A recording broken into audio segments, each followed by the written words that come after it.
கிறிஸ்துவுக்குள் பிரியமானவர்களே, இந்த நாளுக்கான மாலை நேரம் மன்னா அப்போஸ்தலனாகிய பவுல் ரோமருக்கு எழுதின நிருபம் 4ஆம் அதிகாரம் 17வது வசனம். ரோமர் 4:17, ரோமன்ஸ் 4:17. அநேக ஜாதிகளுக்கு உன்னை தகப்பனாக ஏற்படுத்தினேன் என்று எழுதியிருக்கிறபடி அவன் தான் விசுவாசித்தருமாய் மரித்தோரை உயிர்ப்பித்து இல்லாதவைகளை இருக்கிறவைகளைப் போல அழைக்கிறவருமாய் இருக்கிற தேவனுக்கு முன்பாக நம்ம எல்லோருக்கும் தகப்பனானான். இப்போ ஆபிரகாம் நம்ம எல்லோருக்கும் எப்படி தகப்பனானார் என்று சொல்லக்கூடியதாக, என்ன தனக்கு பிள்ளை இல்லாத போது ஆண்டவர் என்ன சொல்றாரு ஆபிரகாமை பார்த்து, உன்னை அநேக ஜாதிகளுக்கு தகப்பனாய் ஏற்படுத்தினேன் என்று எழுதியிருக்கிறபடி. அப்போ என்ன ஆண்டவர் என்ன பண்ணுறாரு, ஒரு விசுவாசமாக ஒரு வார்த்தையை கொடுக்குறாரு. அப்போ ஆபிரகாமுடைய விசுவாசம் அவர் பார்த்த பார்வையில் இல்லை. ஏன்னா அவருடைய வயது போனதையோ இல்லை சாராவுனுடைய கற்பம் தரிக்க முடியாத போன காரியத்தையோ அவர் இது பண்ணாமல் என்ன பண்ணுறாரு, அவர் தன்னுடைய விசுவாசத்தை கர்த்தருடைய வாக்குத்தத்தத்தின் மேலே வைக்கிறாரே ஒழிய மனுஷனுடைய பலத்திலேயோ மனுஷனுடைய குவாலிஃபிகேஷன் இல்லை எபிலிட்டிலேயோ வைக்காமல் என்ன பண்ணுறாரு, அவர் தேவனுடைய வாக்குத்தத்தத்தில் வைக்கிறார். எப்படி? தான் விசுவாசித்தவருமாய் மரித்தோரை உயிர்ப்பித்து. எப்படி? அதாவது ஆபிரகாம் எப்படி கர்த்தரை விசுவாசிச்சாரு, மரித்தோரை உயிர்ப்பிக்கக்கூடியவர். அவரை பொறுத்தளவுக்கு என்ன தெரியும், ஈசாக்கை எப்படி ஒரு அதிசயமாக பிறப்பித்தாரு, அதே மாதிரி கர்த்தராகிய இயேசு கிறிஸ்துவை எப்படி அவர் உயிரோடு எழுப்பினார் என்று சொல்லக்கூடிய காரியத்தை பார்க்கக்கூடியதாக. காரணம் என்ன? அவர் என்ன பண்ணுறாரு, இல்லாதவைகளை இருக்கிறது போல் அழைக்கிறவரமாய் இருக்கிற தேவனுக்கு முன்பாக. எப்படி? நம்ம எபிரேயர் 11வது அதிகாரம் 1வது வசனம் என்ன பார்க்கிறோம், விசுவாசம் என்பது காணப்படாதவைகளின் நிச்சயமாக இருக்கிறதுன்னு பார்க்கிறோம். இப்போ இல்லாதவைகளை இருக்கிறது போல ஆதியாகமம் 1வது அதிகாரத்தில் நம்ம பார்க்கிறோம், பூமி ஒன்றும் இல்லாமல் இருந்தது. ஆண்டவர் என்ன சொல்கிறாரு, அவர் வார்த்தையை பேசுகிறாரு, வெளிச்சம் உண்டாக கடவுது, சமுத்திரம் உண்டாக கடவுது, ஒன்று சொல்ல சொல்ல அவருடைய வார்த்தையினால் எல்லாமே வந்தது.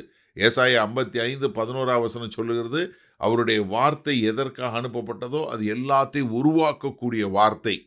அப்படிப்பட்ட வார்த்தையினால் ஆண்டவர் என்ன பண்ணுறாரு, எல்லாத்தையும் உருவாக்குறாரு. அவர் எப்படி இல்லாதவைகளை இருக்கிறது போல் அழைக்கிற தேவன். அதனால தான் மரித்தோரை உயிர்ப்பிக்கக்கூடியது. கர்த்தராகிய இயேசு கிறிஸ்து என்ன சொன்னார், யோவான் 11வது அதிகாரம் 25வது வசனத்தில், நானே உயிர்த்தெழுதலும் ஜீவனுமாய் இருக்கிறேன். எப்படி? அவர் தான். அப்போ இங்கே நம்ம என்ன பார்க்குறோம், கர்த்தருடைய வார்த்தை என்ன பண்ணுது, இல்லாதவைகளை உருவாக்குகிறது.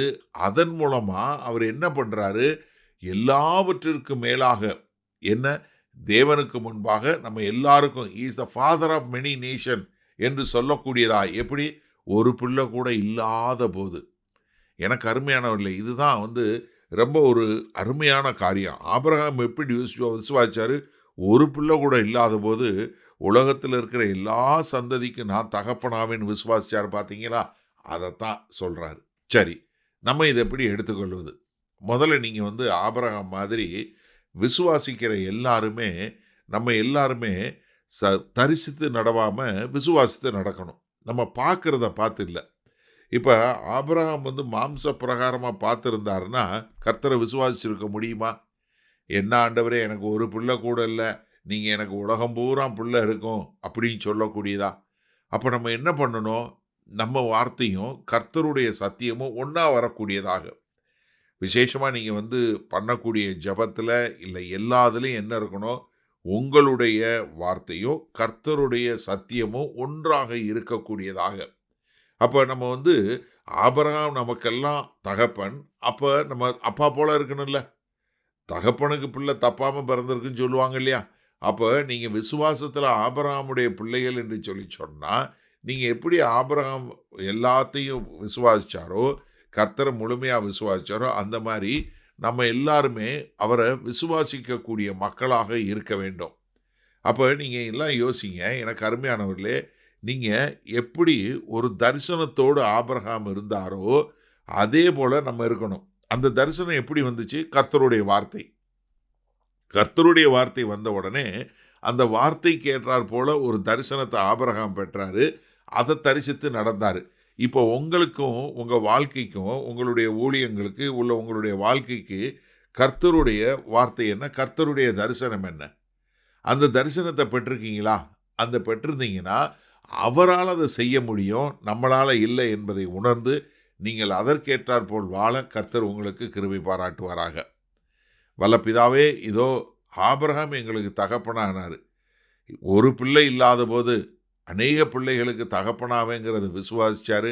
அந்த விசுவாசத்தில் அவர் ஆண்டவரே, இதோ உம்முடைய வாக்குத்தத்தத்தை விசுவாசித்து அவர் நடந்தது போல நாங்களும் ஆண்டவரே உம்முடைய வாக்குத்தத்தத்தை விசுவாசித்து நடக்கக்கூடிய மக்களாய் இருக்க எங்களை ஒப்புக் கொடுக்கிறோம்.